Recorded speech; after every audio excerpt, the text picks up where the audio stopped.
Welcome to the AI Educator training video series.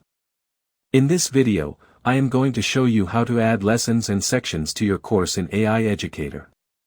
Go to Course Manager. Now choose the course. You can add lessons and sections to your course.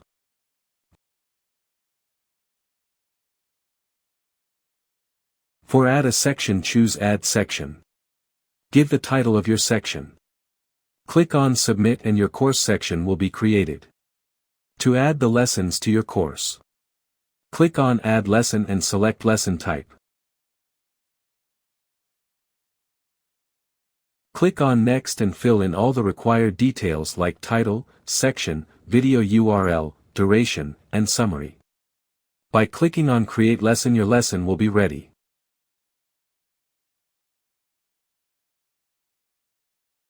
You can view your lessons in your course.